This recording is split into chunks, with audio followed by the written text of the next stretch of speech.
اللهم صل وسلم وبارك على سيدنا محمد وعلى آله وأصحابه أجمعين. ازيكم يا حبايب قلب، عاملين ايه؟ يا رب تكونوا بخير. النهارده الفطار سريع كده وخفيف. الأول جبت حلة وحطيت فيها مية، نزلت عليها بورق لورا وحبهان وكمان شوية من البهارات اللحمة وكمان شوية من الفلفل الأسمر، وبعد كده بصلاية كبيرة كده متقطعة، وبعد كده نزلت عليهم بكيلو من اللحمة. طبعا في ريم طلع على الوش شلته بالمعلقة الكبيرة دي، وطبعا بعد ما اللحمه تغلي كويس جدا هيطلع ريم كده تاني على الوش، بشيله بالكبشه وبسيب اللحمه مع نفسها. بعد كده جبت حله حطيت فيها شويه من الزيت ومعلقه كبيره من السمنه، سبتهم يسخنوا كويس جدا. بعد كده اول ما سخنوا كنت مقطعه بصلتين كده كبار مقطعاهم مكعبات، نزلت بيهم على السمنه بالزيت في الحله كده وقلبت فيهم. بعد كده اول ما دبلوا معايا نزلت عليهم بالطماطم. الطماطم كنت ضربها في الخلاط. سبت طبعا الصلصه لحد ما تتسبك. طبعا انا وريتكم ان انا كنت مفرزه معاكم قبل كده لوبيا خضراء في الفريزر. اول ما الطماطم اتسبكت معايا نزلت عليها بشويه من الشوربه وكمان شويه من البهارات اللحمه وكمان شويه من الفلفل الاسمر وكمان ورق لورا وكمان حبهان وكمان شويه من الملح، وبعد كده نزلت عليهم باللوبيا الخضراء وسبتهم يستووا. بعد كده تعالوا عشان نعمل الرز. يبقى كده عملنا اللحمه وكمان عملنا اللوبيا الخضراء.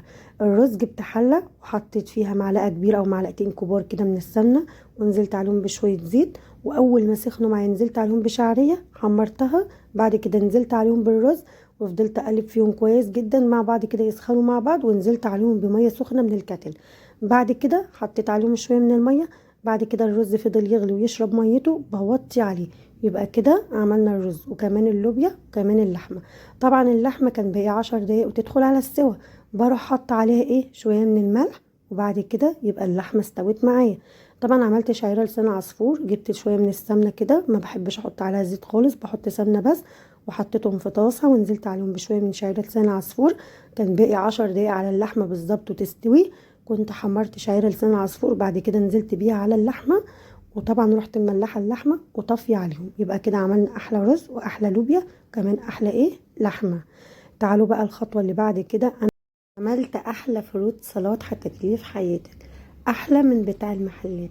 الاول هنجيب شفشق الخلاط وهطلع كيس عصير مانجا من اللي انا مفرزاها معاكم في الفريزر. اهو حطيت كيس عصير مانجا اللي انا مفرزاها معاكم في الفريزر.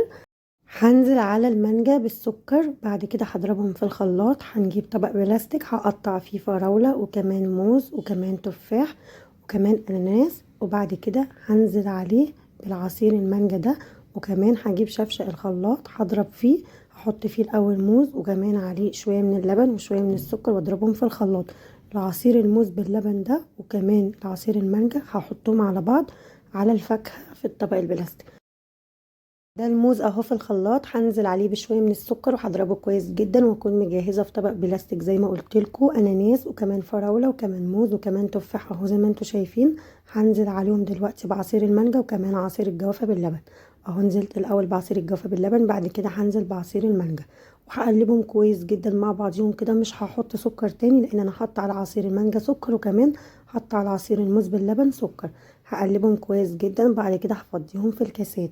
وبعد كده هتاكلي احلى فروت سلطات احلى من بتاع المحلات، طعمه خطير لا يقاوم. على فكره كده انا كنت لسه ما ضفتش التفاح، كنت حطيت الفراوله وكمان الاناناس والموز بس. دلوقتي بقى بدات اضيف التفاح. بصوا الجمال، الجمال عدى الكلام. قلبتهم كويس جدا وحطيتهم في في الكاسات. عايزه اقول لكم في اليوم ده برضو عملت تمر هندي.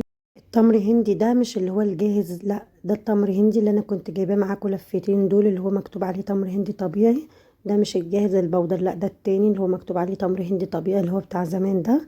طعمه برضو جميل. طب بس مش اي حد بيحبه، طبعا الاطفال بيحبوا اكتر التمر هندي اللي هو البودر علشان ده فيه مزازة.